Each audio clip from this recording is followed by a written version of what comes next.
Hello everyone and welcome back to class 12 mathematics. Let me begin with a thought. Imagine drawing the graph of a function without ever lifting your pencil from the paper. Smooth, unbroken, flowing, that's continuity. Now imagine finding the exact slope of that curve at any point, that's differentiability. Fascinating, isn't it?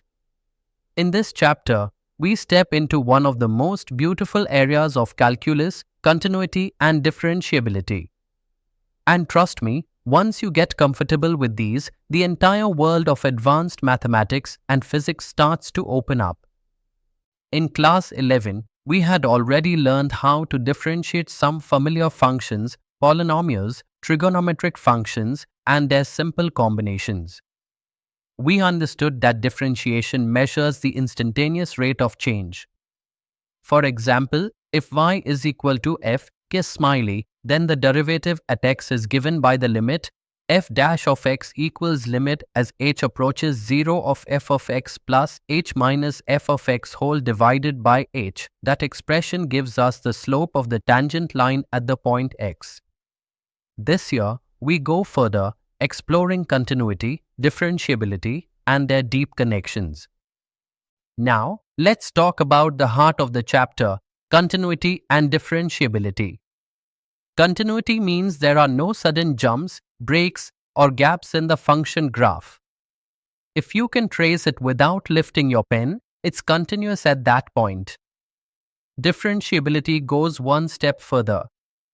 It requires smoothness. That means no sharp corners or cusps. For example, the function f of x equals modulus of x is continuous everywhere, but not differentiable at x equals 0 because there's a sharp corner. And here's the important relationship. If a function is differentiable at x equals a, then it is always continuous at x equals a. But the reverse is not always true.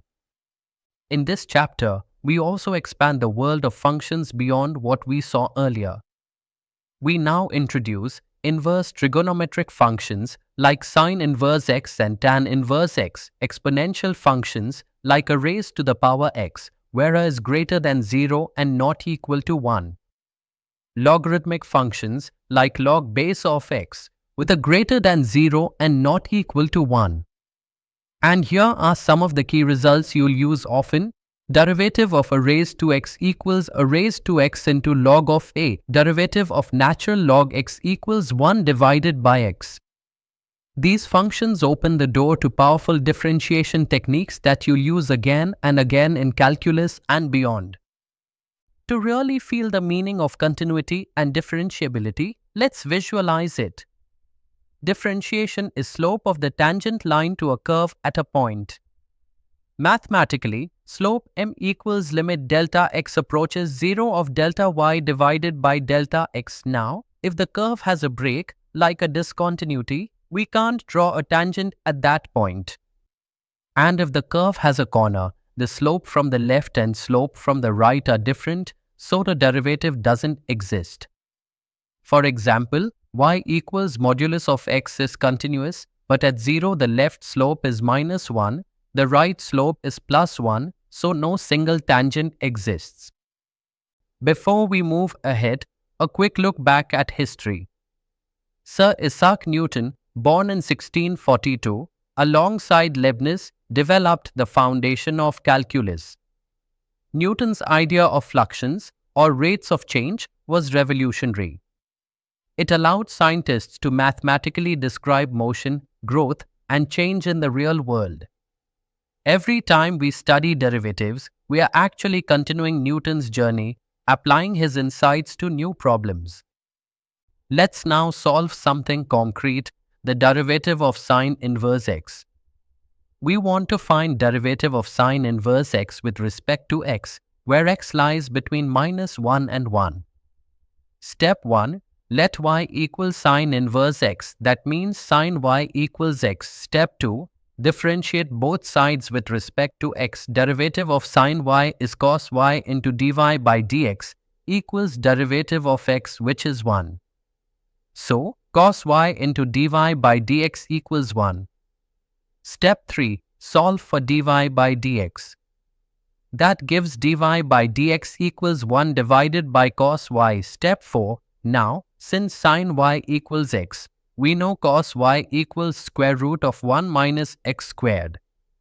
So the final result is derivative of sin inverse x equals 1 divided by square root of 1 minus x squared, valid for x between minus 1 and 1. A classic result, and one that will appear often in this chapter. So, let's wrap up what we explored today. We revised the differentiation basics from class 11. We understood that continuity means no breaks and differentiability means smoothness. We saw that differentiability implies continuity but not vice versa.